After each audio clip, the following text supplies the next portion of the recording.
अस्सलाम वालेकुम नाज़रीन, आप देख रहे हैं पाकिस्तान टेलीविज़न न्यूज़ और प्रोग्राम दुनिया के साथ में मैं हूं आपके साथ आपकी मेज़बान आसमा इकबाल। नाज़रीन, आज प्रोग्राम में हमें सबसे पहले बात करनी है वज़ीराबाद में अल्लाह वाला चौक पर पेश आने वाले एक इंतहाई अफसोसनाक वाक़ये की। वाक़या कुछ यूँ था कि पीछे एक कंटेनर पर एक शख्स की जानिब से फायरिंग की गई। इस वाक़ये में इत्तलात अभी तक जो मिली हैं, जो अभी तक अपडेट्स हैं, वो यही हैं कि इसमें एक शख्स जाँ बहक हुआ है, जबकि इमरान खान और फैसल जावेद समेत 14 अफराद ज़ख्मी हैं।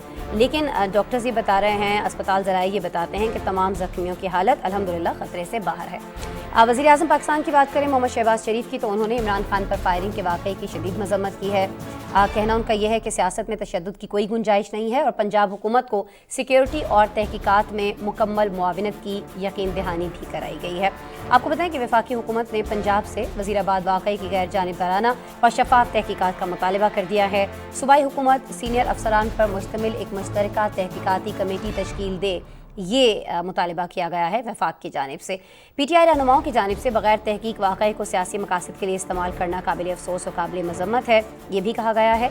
और नाकाफ़ी सिक्योरिटी और मुलजिम के बयान की वीडियो लीक होने पर परवेज़ इलाही से इस्तीफ़े का मुतालबा होना चाहिए, ये कहा गया है वज़ीर दाखिला राना सनाउल्लाह की जानिब से, जो अब से कुछ देर पहले एक अहम प्रेस कॉन्फ्रेंस कर रहे थे मरियम औरंगज़ेब के साथ। आपको बताएं कि इसमें बहुत सारे जो रहनुमा हैं, पाकिस्तान के सियासी रहनुमा, उनकी जानिब से इस वाक़ये की भरपूर मज़म्मत की जा रही है। मियां मोहम्मद नवाज़ शरीफ की जानिब से कि लंदन में मौजूद हैं, उन्होंने इसकी मज़म्मत की है। मरियम नवाज़ साहिबा ने इसकी मज़म्मत की है। शहबाज शरीफ साहब के बारे में मैंने आपको बताया, PM साहब ने इसकी मज़म्मत की है। लेकिन नाज़रीन, सियासत में रवादारी की बजाय हम ये देख रहे हैं कि तशद्दुद का जो अंसर है उसको फ़रोग़ मिल रहा है। तशद्दुद के लिए उकसाने वाले याद रखें कि वो भी साख से महफूज नहीं रह सकते हैं, ये कहा गया है बहुत सारे सियासी रहनुमाओं की जानिब से। और ख़ास तौर पर वज़ीर दाखिला राना सनाउल्लाह ने ये जो भी थोड़ी देर पहले प्रेस कॉन्फ्रेंस की है उसमें उन्होंने ये तमाम बातें की हैं। ख्वाजा आसिफ की जानिब से भी इस वाक़ये की मज़म्मत की गई है। गरज़ के जो भी आप हमारे सियासी लीडरान जितने भी हैं, जिस भी पार्टी से उनका ताल्लुक़ है, उन्होंने इस वाक़ये की मज़म्मत की है। और साथ ही साथ अफ़वाज़ पाकिस्तान की जानिब से भी वज़ीराबाद वाक़ये की शदीद मज़म्मत की गई है। कीमती जान के नुकसान पर इज़हार अफसोस किया गया है। इमरान खान और दीगर ज़ख्मियों की जल्द सेहतयाबी के लिए दुआ गो हैं, ऐसा कहा गया है ISPR की जानिब से। बताया ये भी जा रहा है इमरान खान को सिक्योरिटी की फराहमी में नाकामी की ज़िम्मेदारी जो है वो पंजाब पर डाली जा रही है और जवाबदही की जाए कि अहम सियासी लीडर को तहफ़्फ़ुज़ देने में नाकामी क्यों हुई। सियासत में मुज़ाकरात की जगह गालम गलोच होगी तो सियासी वर्कर्स का रवैया भी पुरतशद्दुद होगा, ये आज कौमी असम्बली में कहा गया, जहाँ मुख्तलिफ अरकान जो हैं इस हवाले से इज़हार ख़याल कर रहे थे। बहरहाल जी, प्रोग्राम में आगे सिलसिला बढ़ाएंगे। अभी एक ब्रेक लेते हैं, ब्रेक के बाद आपसे दोबारा मिलते हैं।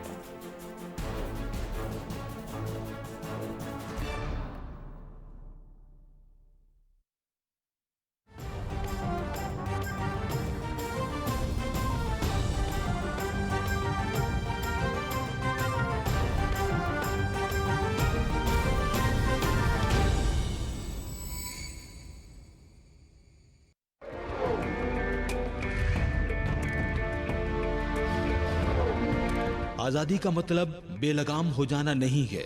आज़ादी का मफहूम ये नहीं है कि दूसरे लोगों और ममलकत के मफादात को नज़रअंदाज करके आप जो चाहें कर गुजरें। आप पर बहुत बड़ी जिम्मेदारी आयद होती है और पहले से कहीं ज्यादा। अब ये ज़रूरी है कि आप एक मुनज़्ज़म और मुस्बत कौम की तरह काम करें। इस वक्त हम सबको चाहिए कि तामीरी जज्बा पैदा करें।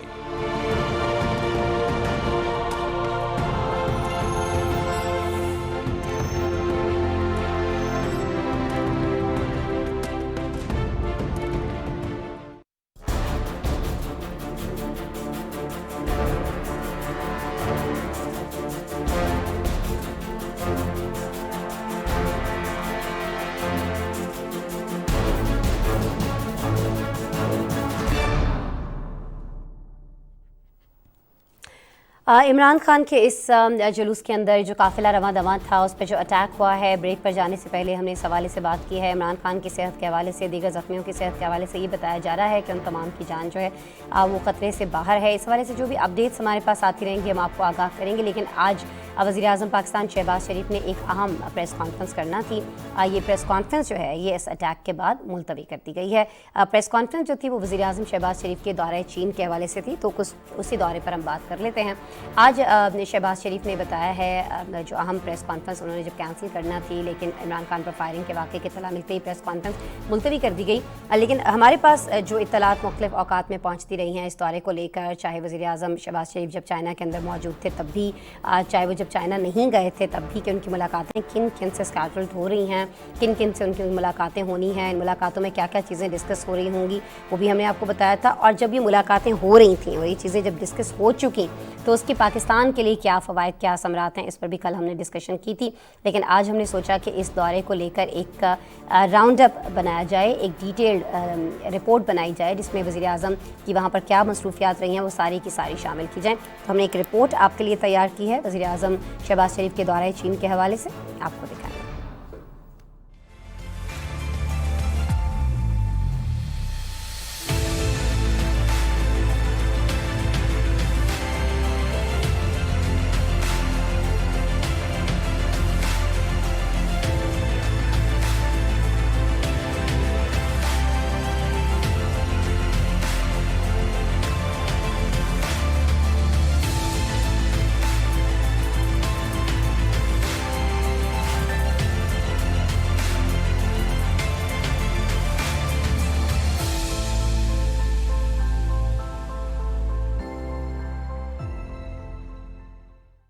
वज़ीर-ए-आज़म मोहम्मद शहबाज शरीफ ने यकम 2 नवंबर अवामी जमहूरिया चीन का सरकारी दौरा किया।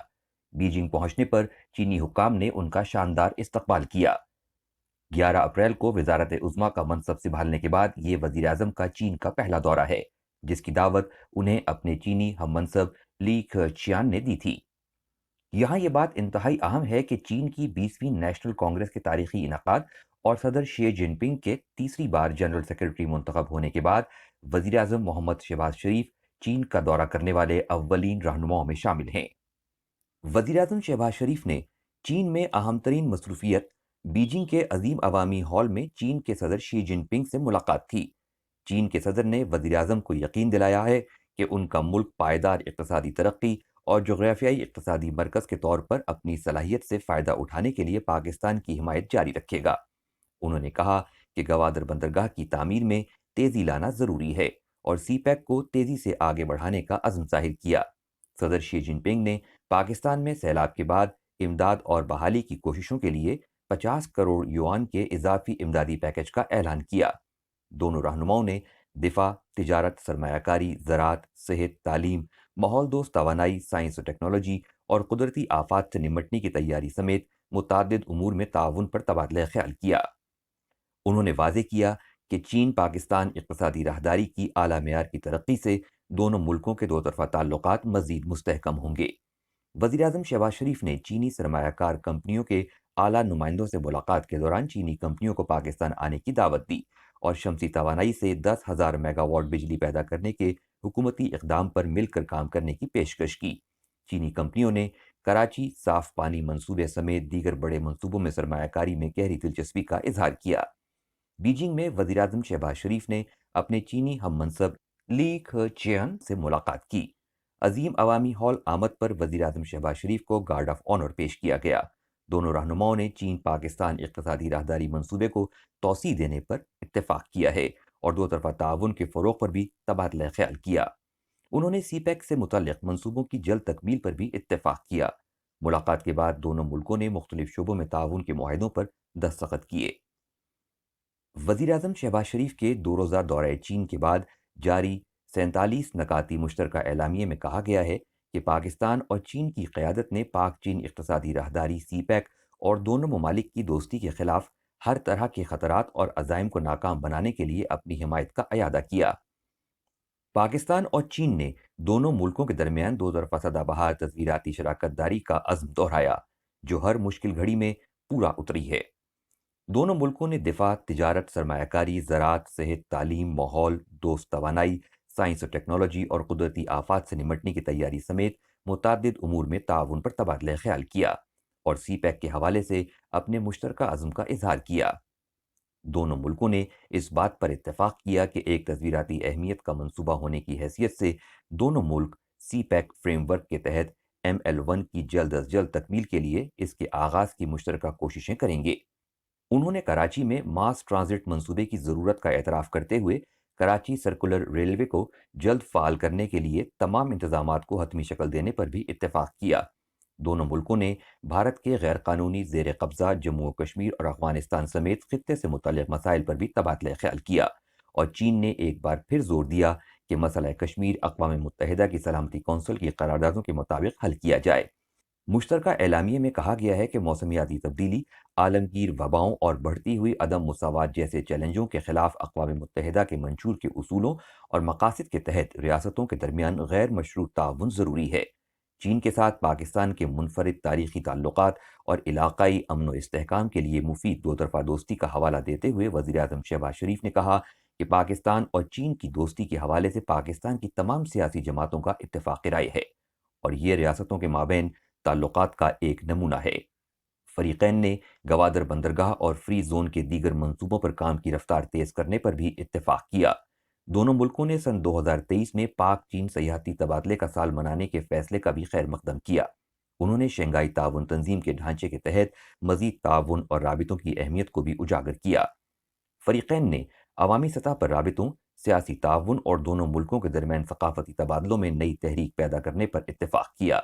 وزیراعظم سے چین کی کمیونسٹ پارٹی کی سینٹرل کمیٹی کے بین الاقوامی شعبے کے وزیر Li Jinchao, Standing Committee of National People's Congress کے چیئرمین لی جان شو اور chairman China International Development Cooperation Agency Luo Zhaohui نے بھی ملاقات کی۔ بیجنگ میں وزیراعظم محمد شہباز شریف نے چینی ذرائع ابلاغ کے نمائندوں سے گفتگو کرتے ہوئے اس عزم کا اظہار کیا کہ سی پیک کا دوسرا مرحلہ سماجی و اقتصادی ترقی کے لیے نئے دور کے آغاز کی نوید ہے۔ وزیراعظم چین کے 2 روزہ کامیاب دورے کے بعد بدھ کی رات وطن واپس پہنچ گئے۔ بیجنگ کے ایئرپورٹ پر چین کے اعلیٰ حکام اور پاکستانی سفارت خانے کے افسران نے انہیں رخصت کیا۔ اور ناظرین، پروگرام میں اب وزیراعظم پاکستان کے آنے والے دورے کی بات کر لیتے ہیں۔ محمد شہباز شریف 6 نومبر کو مصر میں ہونے والی موسمیاتی کانفرنس COP27 میں شرکت کرنے جائیں گے۔ وہ اس کانفرنس کے شریک نائب صدر ہیں اور انہیں موسمیاتی ایکشن پلان کی وکالت کرنے پر یہ عہدہ دینے کا اعلان کیا گیا تھا۔ ناظرین، یہ جو کانفرنس ہے اس میں ایک اور اہم شخصیت کا نمایاں کردار ہے، وہ ہیں وفاقی وزیر برائے موسمیاتی تبدیلی شہری رحمان صاحبہ۔ اقوام متحدہ کے زیر اہتمام ہونے والی سمٹ کا ایجنڈا تشکیل دینے والی شخصیات میں پہلا نمبر پاکستان کی وزیر موسمیاتی تبدیلی شہری رحمان کا ہے۔ ناظرین، عالمی ادارے کے مطابق شہری رحمان پہلے ہی پاکستان میں سیلاب کے نقصانات اور چیلنجز کے حوالے سے دنیا کو آگاہ کرتی چلی آ رہی ہیں، اور یہ کام انہوں نے بہت ہی بہترین انداز میں کیا ہے۔ پاکستان نے عالمی اور علاقائی فورمز پر ماحولیاتی بحران اور عملی اقدامات کی ضرورت کے بارے میں کس طرح سے بین الاقوامی سطح پر پذیرائی حاصل کی ہے، اس پر آج ہمارے پاس ایک رپورٹ موجود ہے۔ پہلے یہ رپورٹ دیکھ لیجیے، پھر میرے ساتھ میرے گیسٹ ہمایوں خان صاحب موجود ہوں گے، ان سے ان کا تجزیہ جانیں گے۔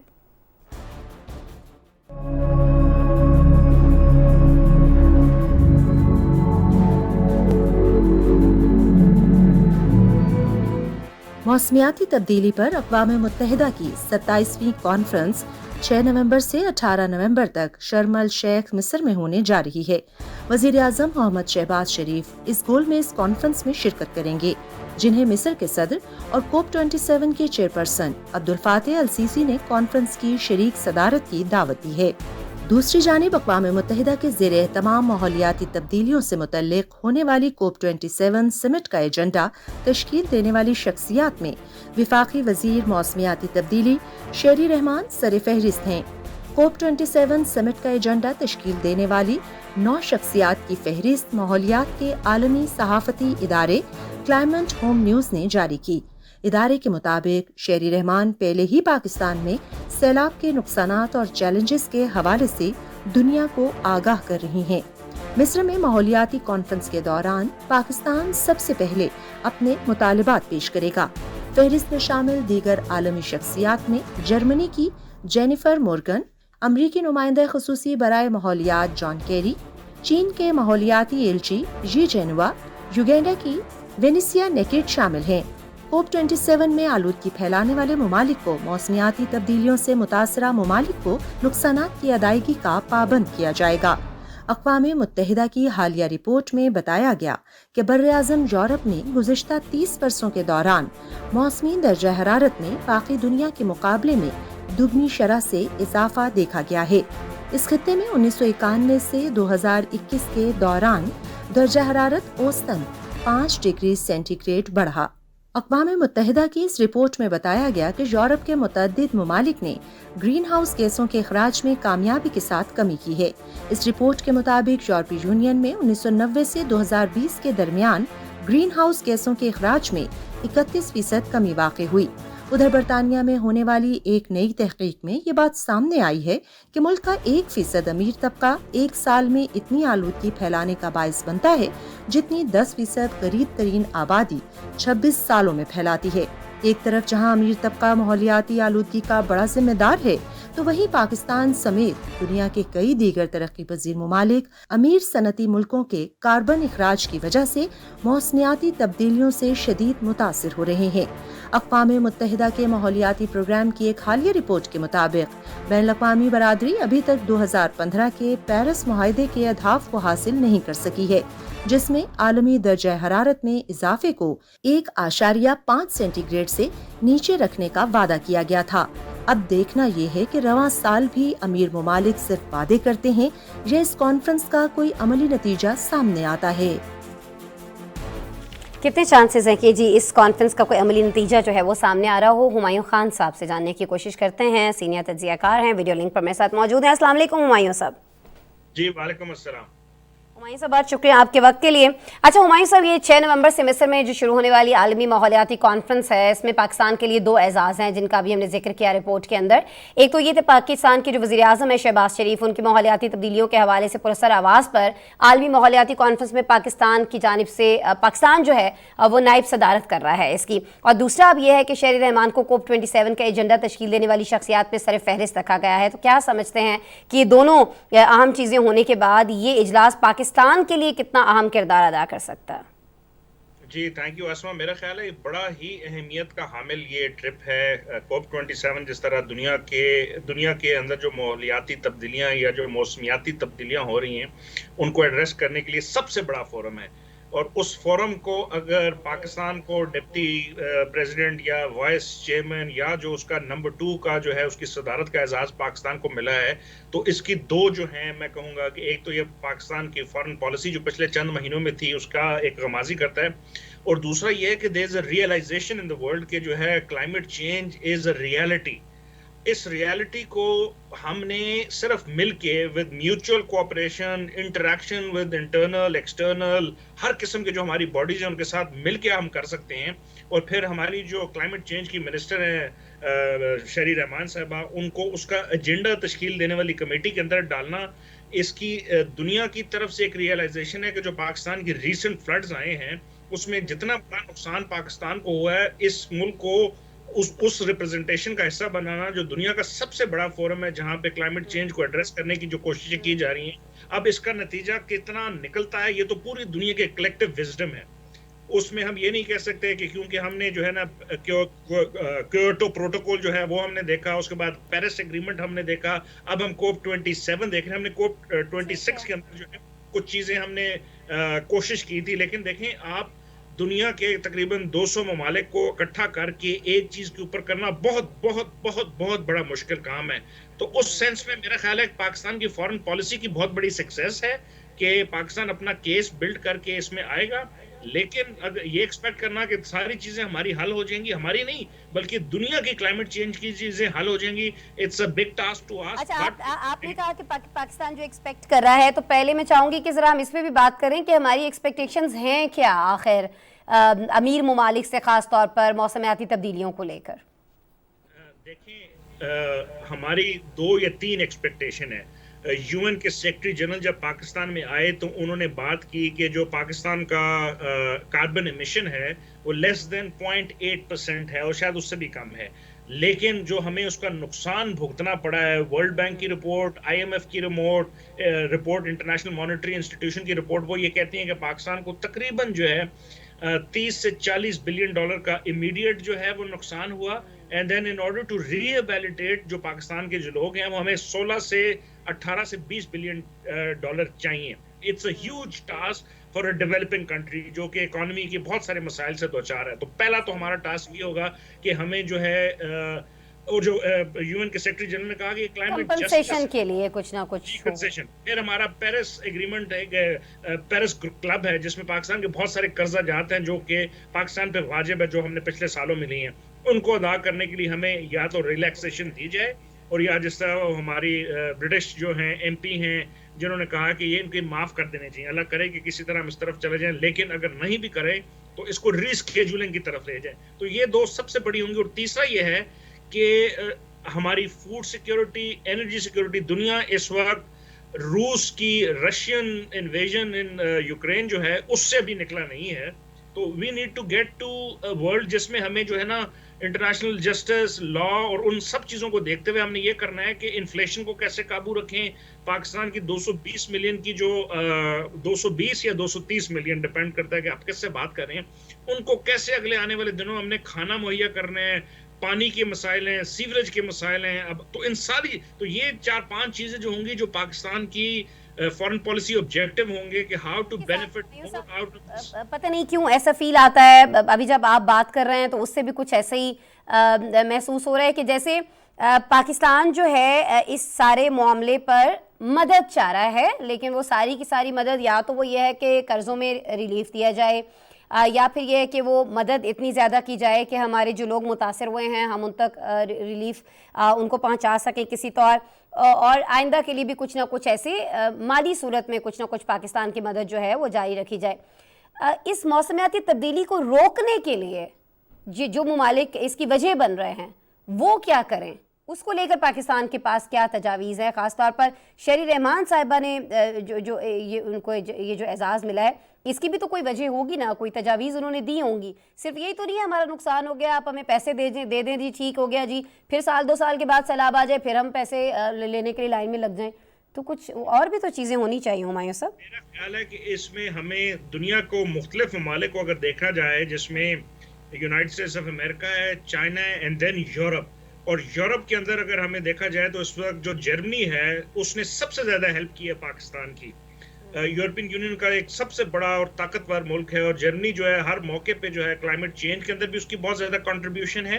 اور اس کے ساتھ جرمنی نے ابھی جب پچھلی دفعہ فارن منسٹر پاکستان کے گئے وہاں پہ ان کی گفتگو ہوئی جرمن فارن منسٹر کے ساتھ, تو اس چیز کے اوپر اعادہ کیا گیا کہ دونوں ممالک جو ہیں دے ول کولیبریٹ ان کلائمیٹ جو میٹیگیشن ہے یا کلائمیٹ کی جو کیٹاسٹروفی ہو رہی ہے اس میں وہ ہیلپ کریں گے. اور اس وقت بھی جو 3rd لارجسٹ ڈونر ہے ہمیں فلڈ میں ہیلپ کرنے والا جرمنی ہے. تو میرا خیال ہے یورپ سے جو ہماری ایکسپیکٹیشن ہے اس کو جرمنی لیڈ کر رہا ہے, دین یونائٹڈ اسٹیٹس آف امریکہ اور چائنا, یہ 2 بڑے بلاک ہیں. ان کے اندر ہم نے جو ہے اپنی ایکسپیکٹیشن رکھنی ہے کہ ہمیں ایک سسٹینیبل لیول پہ ٹیکنالوجی ٹرانسفر کے طور پہ آبادی کو کنٹرول کرنے کے مواقع, انرجی کنزرویشن کے جو طریقے ہیں ان کے اندر ہماری ہیلپ کریں, نہ صرف پاکستان کی بلکہ آل ڈیولپنگ کنٹریز جو ہیں جو گلوبل ساؤتھ ہے اس کو ہیلپ کرنے کے لیے. تو میرا خیال ہے the best forum available for Pakistan right now is COP27 where Prime Minister is going کل یا پرسوں, اور اس میں اس سے بڑا موقع ہمیں اور نہیں مل سکتا کہ ہم جو ہے نا اپنی ریپرزنٹیشن کریں جس میں ہماری ایجنڈا سیٹنگ کے اندر our minister for climate change اور our prime minister is the deputy representative of that forum. تو آئی ہوپ کہ there is going to be some meaningful consultation coming out COP27 میں, and the world at large جو ہے وہ پاکستان کو help کرے گا, اور اس میں یورپ کا رول از ایکسٹریملی امپورٹنٹ. اور اس کے اندر جو ہم نے دیکھا کہ چند یورپ کے بڑے ممالک جس میں جرمنی کا آلریڈی مینشن, تو ہم امید کرتے ہیں کہ یہ تمام ممالک پاکستان کی ہیلپ کریں گے اور ہم ایک ایسا بلو پرنٹ بنانے میں کامیاب ہوں گے جو آئندہ آنے والے جو کلائمیٹ کی جو ڈیزاسٹرز ہیں مٹیگیشن ہے اس میں بیسٹ پریکٹسز شیئر کریں پاکستان کے ساتھ. ہمایوں صاحب ہم امید کر رہے ہیں, لیکن یہ امید اس میں رنگ کیسے بھرنا ممکن ہوگا؟ یہ امید بر آئے اس کے لیے پاکستان کو یہاں پر کیا ایسے اقدامات کرنا ہوں گے, کیا بات کرنی ہوگی, کون سے ایسے ممالک ہیں جن کا آپ کو لگتا ہے کہ دے کین ہیلپ لائک اس سارے معاملے کے اندر, اور کون سے ایسے ممالک ہیں جو آپ کو لگتا ہے کہ نہیں وہ نہیں چاہتے ہیں اور وہ اس طرح سے سیریسلی لیں گے بھی نہیں جیسے پہلے سیریسلی نہیں لیا گیا پاکستان کی اپیل کو, ایون فلیش اپیل کے باوجود؟ میں اسما میرا خیال ہے اس میں پالیٹکس اسائڈ میرا خیال ہے کہ it's an issue of humanitarian catastrophe and उसको करने के लिए ह्यूमैनिटेरियन असिस्टेंस। तो इसमें Europe is going to help developing countries, particularly जो हमारे बड़े पार्टनर्स हैं, जर्मनी है, फ्रांस है, वो करेंगे। Other than that United states of America और फिर हमारे अपने जो दरीना दोस्त हैं चीन, उनसे हमें उम्मीद है। तो ये तीनों ब्लॉक अगर मिल के पाकिस्तान करें, और उसके बाद then there is also something which is very important, जो हमने जो है ना, we are not focusing much, there is an internal restructuring. हमें अपनी आबादी पे कंट्रोल करना है, हमने जो है ना, जो बहुत ज्यादा तजावजात हैं उनके ऊपर करना है। हमें पाकिस्तान ने इंटरनल इंट्रोस्पेक्शन करके बहुत सारी चीजों के ऊपर काम करना है। अगर हम ये दोनों कर लें, external help and internal introspection, तो I think we will be able to come up with a blueprint for future generation, जिसमें हम we are hopeful कि शायद we will be able to control some damage which is going to come in future as well. साहब, आप तक आवाज़ आई है मेरी? मैं बस ये रिक्वेस्ट कर रही हूँ आपसे कि हम कैसे कर लें, इसके लिए तो बजट भी बढ़ाना होगा ना सर। तो कुछ तब्दीलियाँ देख रहे हैं कि इतने बड़े नुकसान के बाद जब हम आइंदा का बजट जब भी हमारा आ रहा होगा पाकिस्तान का, तो उसमें कुछ ना कुछ मौसमियाती तब्दीलियों को लेकर, इन चीज़ों से बचाव के लिए कुछ आप देख रहे हैं कि कुछ बेहतरी आएगी, इजाफा होगा? पाकिस्तान का फोकस बहुत ज्यादा जो है इस चीज के ऊपर अब आ चुका है। जिस बड़े कैटास्ट्रफी से हम आए हैं, तो अब आइंदा आने वाले दिनों में हमने सीपैक के अंदर देखा कि हमने एक स्पेशल ग्रुप बना लिया जो क्लाइमेट चेंज और डिजास्टर मैनेजमेंट के ऊपर काम करेगा। उसके अलावा हमने इंटरनल जो हमारी क्लाइमेट चेंज की मिनिस्ट्री है, हमने हर मौके पे, मेरा ख्याल है कि अगर हम ये नहीं करेंगे तो हमें नुकसान होगा, लेकिन मैं पुरुम्मीद हूँ कि हमारी इस वक्त की मौजूदा गवर्नमेंट, हमारी प्रोविंशियल गवर्नमेंट्स जो हैं वो इस पर फोकस करेंगी, क्योंकि अगर नहीं करेंगी तो this is an existential threat to Pakistan and world at large, कि अगर हमने इसके ऊपर काम नहीं किया। तो काम हो रहा है कहीं हुमायूं साहब? क्योंकि आप तो बहुत सारी कॉन्फ्रेंसेस अटेंड कर रहे होते हैं, बहुत सारे जो यंगस्टर्स हैं पाकिस्तान के अंदर जो मुख्तलिफ शोबों के अंदर बहुत कारहाय नुमायाँ सर अंजाम दे रहे हैं। थोड़ी गाड़ी उर्दू हो गई, लेकिन जो बहुत सारी खिदमत कर रहे हैं पाकिस्तान की, उनसे आपकी मुलाकातें भी हो रही होती हैं, उनको आप सामने भी ला रहे होते हैं। कुछ हो रहा है पाकिस्तान में किसी सतह पर? बहुत, एक सतह पे नहीं, बहुत सारी सतहों पे है, वो बहुत कम।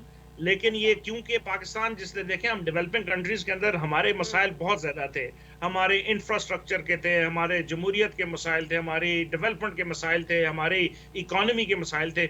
उनके अंदर जो है अचानक इतनी बड़े डिजास्टर का आ जाना और फिर इसके ऊपर फोकस करना, एक तो रुझान ही नहीं था, ना तो रिसर्च एंड डेवलपमेंट का था, ना इस जो डिजास्टर है उसको समझने और उससे समझ के इससे बचने के जरिए ढूंढने का था। उसके बावजूद मेरा ख्याल है इस वक्त भी पाकिस्तान में कोई 40 से 50 हज़ार के करीब, अगर मैं एग्जैजरेट भी करूं, इंडिविजुअल्स हैं, मुख्तलिफ मौके पे काम कर रहे हैं, हर इंडस्ट्री के अंदर काम कर रहे हैं, एकेडेमिया के अंदर कर रहे हैं, मीडिया के अंदर कर रहे हैं। अच्छा देखें, आज हम इतने अहम मौके के ऊपर ये जो गुफ्तगू कर रहे हैं, ये भी इस चीज़ की गमाजी है कि अंडरस्टैंडिंग है कि पाकिस्तान को कितना बड़ा नुकसान है। हम अपनी आवाम को बताने की कोशिश कर रहे हैं कि हमें क्या क्या चीज़ें करनी चाहिए, हमें किस तरह कंजर्वेशन की तरफ जाना चाहिए, हमें आबादी को कंट्रोल करना चाहिए, जो कि हमारा एक सबसे बड़ा चैलेंज है। तो मेरा ख्याल है कि अगर हम इसी तरह उगाने चाहिए, आबादी को कंट्रोल करना चाहिए है, ये धुआं गाड़ियों का और ये सारी चीज़ें, इन चीज़ों को बहुत सारा कंट्रोल करने की ज़रूरत है। बहुत सारा काम इनफैक्ट पाकिस्तान के अंदर भी करने की ज़रूरत है, लेकिन ज़ाहिर है दुनिया की मदद तो अभी हमें चाहिए, क्योंकि जो हमारी मईशत के हालात थे उसमें पाकिस्तान अकेला तो कुछ नहीं कर सकता है। Let's see and let's hope for the best कि ये जो COP 27 होने जा रही है, इससे पाकिस्तान को बहुत ज़्यादा हासिल हो रहा हो, जितनी एक्सपेक्टेशन है वो पूरी हो रही हो। बहुत शुक्रिया हुमायूं साहब, आप हमारे साथ मौजूद थे। जी, हुमायूं खान साहब का तबसरा आप सुन रहे थे, उनका तज्जिया आप जान रहे थे। अब हम एक ऐसी शख्सियत का नाम लेने जा रहे हैं, बल्कि मैं नाम ले ही देती हूँ। नाम है इनका बिन्यामिन नेतन्याहू। जी हाँ, ये वो शख्सियत हैं जिनका नाम हम सभी ने सुन रखा है, और उनका नाम सुनते ही जहन में ख्वाफ की एक लहर आ जाती है। नाज़रीन, ये वो इंसान है जो कि 2009 से 2021 तक इजराइल के वज़ीर आज़म रहे और फ़लस्तीनियों पर इन्होंने जुल्म के पहाड़ तोड़ डाले। 7 बार वज़ारत उज़्मा संभालने वाले नेतन्याहू 2012, 2014, 2018 और 2021 में गाज़ा में फ़ौजी ऑपरेशन के तहत कत्लेआम के ज़िम्मेदार हैं। सिर्फ मई 2021 की बात कर लें तो उसमें गाज़ा में 1500 से ज़ायद फ़ज़ाई हमलों में 270 फ़लस्तीनी जो हैं उनको इन्हीं के हुक्म पर कत्ल किया गया था। शहीद किया गया था। तो ज़ाहिर है खौफ तो फिर आता है इस तरह की शख्सियत का नाम जब जहन में आता है। क्या कुछ इनकी कार्रवाइयाँ रही हैं फ़लस्तीन के अंदर, वो किसी से ढका छुपा नहीं है। कोई अखबार उठा लीजिए, फ़लस्तीन के हवाले से आप गूगल कर लीजिए, आपको पता चल जाएगा कि ये फ़लस्तीन के लिए कितनी ख़तरनाक शख्सियत साबित हुए हैं।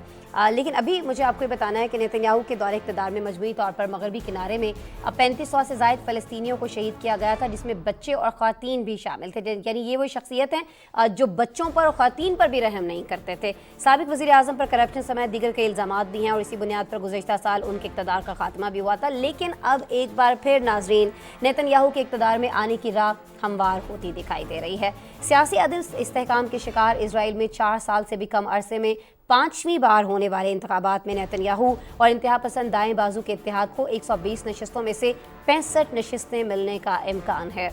फ़लस्तीनी अवाम की बात करें तो ये इंतखाबात कोई अच्छी खबर लाने वाले नहीं हैं उनके लिए। पहले ही इजरायली फोर्सेस के हाथों आए रोज़ फ़लस्तीनियों की शहादतों की खबरें हमारे सामने आती रहती हैं। आज भी 2 फ़लस्तीनियों को मुख्तलिफ वाक़यात में शहीद कर दिया गया है। नेतन्याहू के आने के बाद सूरत हाल मज़ीद ख़राब होने के ख़तरात जो हैं वो बढ़ चुके हैं। नाज़रीन, इजराइल में हुकूमत में आने वाला नया इत्तेहाद क्या सोच रखता है और फ़लस्तीनी इस वक्त किस सूरत हाल से गुजर रहे हैं, और अगर नेतन वाक़तन आ जाते हैं दोबारा से तो फिर फ़लस्तीनियों को किन हालात का सामना करना पड़ सकता है। ये सारी चीज़ें हमारे पास एक रिपोर्ट में, एक पैकेज में आपको दिखा रहे हैं।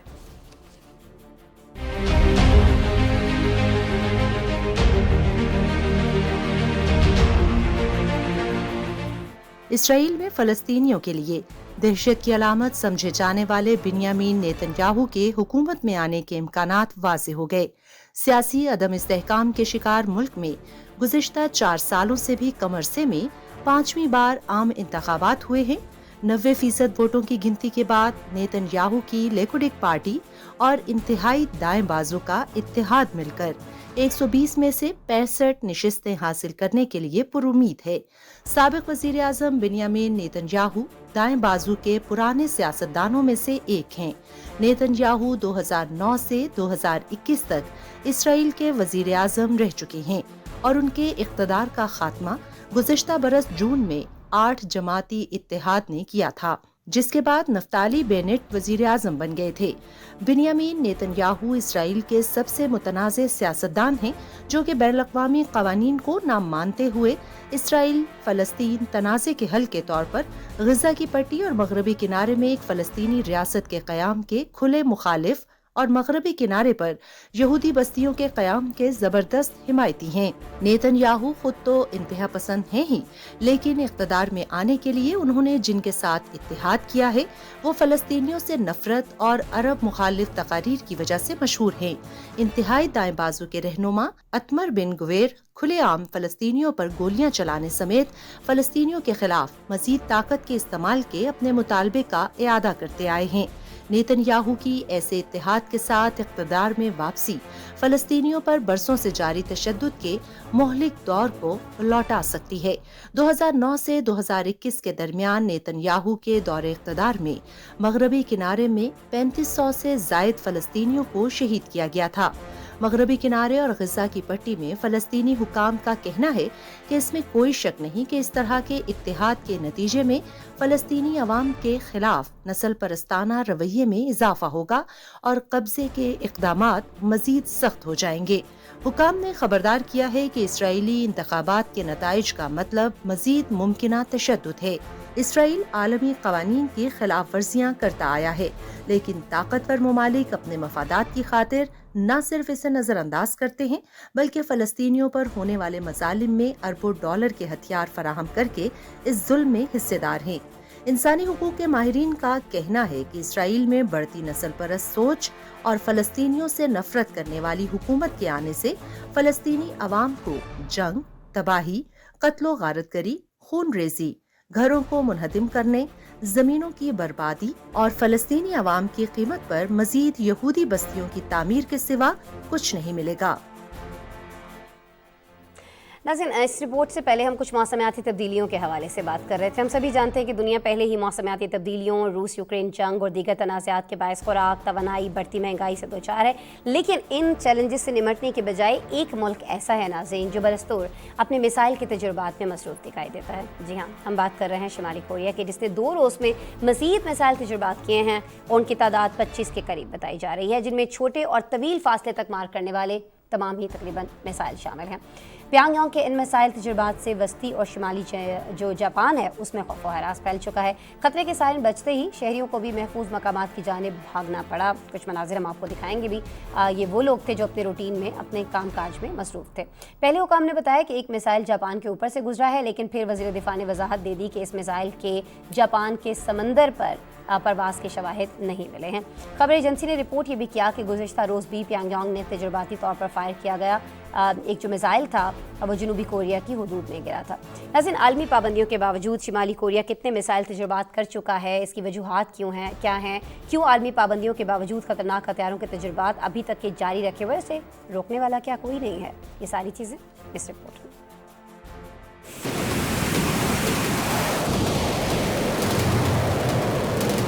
शिमाली कोरिया की जानिब से दूसरे रोज भी मिसाइल तजर्बात जारी हैं। जनूबी कोरिया और जापान के हुक्काम के मुताबिक शिमाली कोरिया की जानिब से मुतादिद बैलिस्टिक मिसाइल फायर किए। इनमें से एक मुमकिना तौर पर बैनुल बर्रे आज़मी बैलिस्टिक मिसाइल भी शामिल था। मिसाइल फायर होने के बाद हुक्काम की जानिब से वार्निंग जारी की गई और बताया गया कि एक मिसाइल जापान के ऊपर से गुजरा, ताहम बाद अज़ा इसकी तरदीद कर दी गई। जनूबी कोरिया के फौजी हुक्काम ने दावा किया है कि गुज़िश्ता रोज मुतादिद मिसाइल फायर करने वाले शिमाली कोरिया ने बैनुल बर्रे आज़मी मिसाइल का तजर्बा किया है। तवील फासले तक मार करने वाले शिमाली कोरिया के मिसाइल ने 1920 किलोमीटर की बुलंदी पर पहुंचकर 760 किलोमीटर का फासला तय किया। बज़ाहिर शिमाली कोरिया का मिसाइल तजर्बा नाकाम दिखाई दे रहा है। शिमाली कोरिया ने मुख्तसर फासले तक मार करने वाले 2 बैलिस्टिक मिसाइल भी फायर किए हैं। आलमी मीडिया रिपोर्ट्स के मुताबिक ताज़ा तजर्बा इस टेस्ट के एक रोज बाद सामने आया, जिसमें एक दिन के दौरान शिमाली कोरिया ने कम अज कम 23 मिसाइल फायर किए थे और इनमें से पहली बार एक जनूबी कोरिया के साहिल के करीब गिरा था। दोनों ममालिक की 1945 में तकसीम के बाद ये पहला मौका था जब शिमाली कोरिया की तरफ से फायर किया गया मिसाइल जनूबी कोरिया में गिरा। जनूबी कोरिया ने भी शिमाली कोरिया के मिसाइल के जवाब में 3 मिसाइल फायर किए। जनूबी कोरिया के नायब वजीर खारजा चू हाईवन डोंग और अमेरिका के नायब वजीर खारजा वेंडी शर्मन ने शुमाली कोरिया के तजुर्बात की शदीद अल्फाज में मजम्मत की है। रूस और चीन ने शिमाली और जनूबी कोरिया से तहम्मुल का मुजाहरा करने और इख्तलाफात बातचीत से हल करने का मुतालबा किया है। रिपोर्ट्स के मुताबिक जनूबी कोरिया और अमेरिका फिजाई मशकों में मसरूफ हैं, जिसमें दोनों ममालिक के 240 से ज्यादा जंगी, जासूसी और दीगर तैयारे हिस्सा ले रहे हैं। फर्दी दुश्मन के ठिकानों पर 24 घंटे हमले करने की मशक की जा रही है। शिमाली कोरिया इन मशकों को अपने लिए खतरे का बायस समझता है। शिमाली कोरिया की वजारत खारजा ने इन मशकों के आगाज में अमेरिका को मुतनब्बे किया था कि वो ज्यादा सख्त तदाबीर इख्तियार करेंगे। जर्मन नशरियाती इदारे ने दावा किया है कि प्योंगयांग इंतजामिया अक़वाम मुत्तहिदा के फैसलों की खिलाफ वर्जी करते हुए रवां साल के आगाज से अब तक 28 मिसाइल तजर्बे कर चुकी है। आलमी माहिरीन का अंदाजा है कि इस वक्त शिमाली कोरिया के पास छोटे और तवील फासले तक मार करने वाले 40 से 70 के दरमियान जौहरी हथियार हो सकते हैं। और नाज़रीन, आज प्रोग्राम में खास तौर पर हम बात करने जा रहे हैं सोमालिया की, जहां कहत साली की शिद्दत इतनी बढ़ चुकी है कि हर 1 मिनट में वहाँ एक बच्चा अस्पताल में शदीद ग़िज़ाई किल्लत के बायस दाखिल हो रहा है। जी हाँ, सोमालिया में फ़ौरी ग़िज़ाई इमदाद के मुस्तहिक़ अफराद की तादाद चंद माह में दुगनी हो चुकी है और 2022 के आगाज़ में 41 लाख थी, जो कि अब 78 लाख से भी बढ़ चुकी है और इस तादाद में मुसलसल इजाफा होता जा रहा है। एक तरफ 40 साल की शदीद खुश्कसाली इसकी वजह है, तो दूसरी जानिब मुल्क में मुख्तलिफ तनाज़ात और मुसल्लह गिरोहों की दहशतगर्दाना कार्रवाइयों की वजह से लाखों लोग अपना घर बार छोड़कर हिजरत करने पर मजबूर दिखाई देते हैं। सोमालिया में कितने लोगों को फ़ौरी इमदाद की ज़रूरत है और क्यों ये मुल्क खुराक के बहरान से निकलने में नाकाम है, इस पर एक रिपोर्ट है, आपको दिखा रहा है। सोमालिया में गुज़िश्ता 40 साल की शदीद तरीन खुश्क साली की वजह से मुल्क में भूख का बहरान बढ़ता चला जा रहा है। 1 करोड़ 70 लाख के करीब आबादी वाले इस मुल्क के 78 लाख अफराद खुश्क साली से शदीद मुतासिर हैं। انسانی ہمدردی کے اس بحران کا بچوں پر خاص طور پر تباہ کن اثر ہوا ہے۔ یونیسیف کے مطابق غذائیت کی شدید قلت کے شکار بچوں کی تعداد میں غیر معمولی اضافہ ہوا ہے۔ یونیسیف کے ترجمان کے مطابق اس وقت ہر روز 1 منٹ میں ایک بچہ صحت کی دیکھ بھال کے مرکز میں داخل کیا جا رہا ہے، جبکہ غذائیت کی قلت کے شکار بچوں میں اسہال اور خسرہ سے ہلاک ہونے کا امکان صحت بخش خوراک استعمال کرنے والے بچوں کی نسبت 11 گنا زیادہ ہو سکتا ہے۔ یہ اعداد و شمار بھی ان بچوں کے ہیں جو صحت کے مراکز تک پہنچنے میں کامیاب ہو جاتے ہیں، لیکن ایک بہت بڑی تعداد غربت اور صحت کی سہولیات کے فقدان کی وجہ سے ہسپتال تک پہنچ بھی نہیں پاتے۔ عالمی خبر رساں ایجنسی کی رپورٹ کے مطابق صومالیہ میں یہ 5واں موسم گزرا ہے جس میں کوئی بارش نہیں ہوئی۔ یوکرین میں جنگ اور اس کے بعد اناج کی ترسیل کی قلت نے اور خطے میں سیاسی ہلچل نے صورتحال کو مزید پیچیدہ بنا دیا ہے۔ صومالیہ میں سیاسی عدم استحکام اور ملک کے بڑے علاقوں پر قابض الشباب نامی مسلح گروہوں کی دہشت گردانہ کارروائیاں بھی اس بحران میں اضافے کا سبب ہیں۔ ان تمام وجوہات کی وجہ سے لوگوں کے لیے اپنی خوراک حاصل کرنے کی صلاحیت بری طرح متاثر ہوئی ہے اور لاکھوں افراد اپنی خوراک اور اہم بنیادی ضروریات کی تلاش میں نقل مکانی پر مجبور ہیں۔ اب تک 11 لاکھ افراد پانی کی عدم دستیابی اور عسکریت پسندوں کے بڑھتے حملوں کی وجہ سے نقل مکانی کر چکے ہیں۔ عالمی میڈیا رپورٹ کے مطابق ملک میں جاری حالیہ خوراک کے بحران کا موازنہ 2011 کے قحط سے کیا جا رہا ہے، جس میں 2,60,000 کے قریب لوگ ہلاک ہو گئے تھے۔ اس تعداد میں نصف بچے شامل بھی تھے، لیکن ماہرین کا کہنا ہے کہ آج کی صورتحال بدقسمتی سے در حقیقت بہت بدتر دکھائی دیتی ہے۔ یونیسیف نے خبردار کیا ہے کہ خشک سالی سے متاثرہ اور قحط کے خطرے سے دوچار صومالیہ کے لیے بین الاقوامی برادری نے اگر فوری طور پر زندگی بچانے کی مزید امداد فراہم نہ کی تو وہاں بچوں کی ایک بڑی تعداد موت کے منہ میں جا سکتی ہے۔ صومالیہ کو اس بحران میں مدد کے لیے اقوام متحدہ کی جانب سے کئی بار امداد کی اپیلیں کی جا چکی ہیں، لیکن اس وقت تک عطیے کے لیے اقوام متحدہ کی 2 ارب 26 کروڑ ڈالر کی اپیل کے جواب میں صرف 45% فنڈز حاصل ہوئے ہیں۔ ادارے کا کہنا ہے کہ ہر گزرتے لمحے کے ساتھ صومالیہ کی صورتحال مزید خراب ہوگی۔ اگر عالمی برادری قحط کے باضابطہ اعلان تک کارروائی کا انتظار کرتی ہے تو اس وقت تک کافی دیر ہو چکی ہوگی۔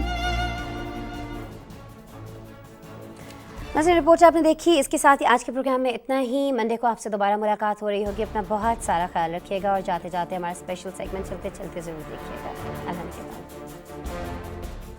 دبئی میں دنیا کی سب سے تیز رفتار رولر کوسٹر کا افتتاح کر دیا گیا۔ اسٹرانگ کوسٹر نامی مشہور جھولا ایک شاپنگ مال کی 4 دیواری میں قائم کیا گیا ہے، جو اپنی نوعیت کی واحد انڈور رولر کوسٹر ہے جو انتہائی تیزی سے سفر کرتی ہے۔ اس کی خاص بات یہ ہے کہ کوسٹر اوپر جاتے ہوئے بہت تیز ہو جاتی ہے اور یہی اسے دیگر رولر کوسٹر سے ممتاز کرتی ہے۔ اس رولر کوسٹر کو کچھ اس طرح ڈیزائن کیا گیا ہے کہ یہ عمارت کا اندرونی حصہ معلوم ہوتی ہے اور اسی بنا پر یہ ایک شاہکار بھی ہے۔ اس پر بیٹھے افراد کو چاروں طرف شدید موسمیاتی کیفیات کا سامنا ہوتا ہے۔ فلموں کی طرح اسپیشل ایفیکٹس میں آپ طوفان، سیلاب اور تیز ہواؤں کو محسوس کر سکتے ہیں۔ ڈنمارک سے تعلق رکھنے والے عالمی شہرت یافتہ ماہر تیر انداز لارس اینڈرسن نے 30 فٹ کی دوری سے ایک کے بعد ایک 7 تیر دروازے میں چابی کے سوراخ سے گزار کر ایک نیا عالمی ریکارڈ قائم کر دیا ہے۔ اس چابی کے سوراخ کا دہانہ صرف 10 ملی میٹر تھا، جس کے اندر سے ماہر تیر انداز نے تیر گزارے۔ اگرچہ لارس نے 1 جون سن 2022 کو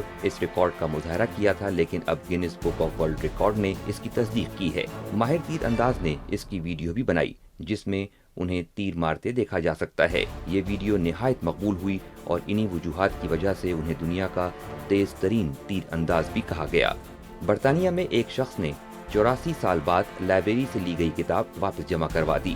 کتاب واپس جمع کروانے والے شخص نے دادا کی جانب سے نکلوائی گئی کتاب کو لوٹاتے ہوئے 21.14 ڈالر لیٹ فیس بھی ادا کی۔ یہ لیٹ فیس سن 1938 کی فیس کے حساب سے لی گئی ہے۔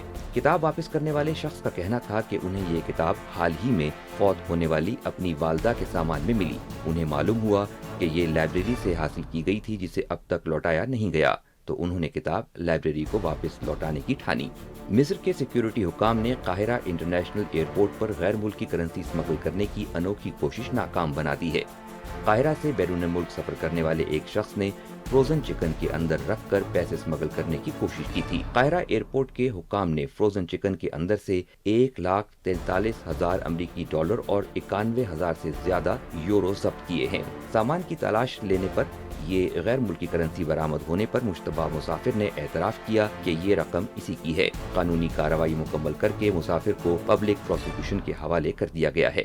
براعظم افریقہ کے ساحل پر موجود ایک جزیرے میں الو کی نئی نسل دریافت کی گئی ہے۔ الو کی اس دریافت نسل کو پرنسپی سکوپ آؤل نام دیا گیا ہے۔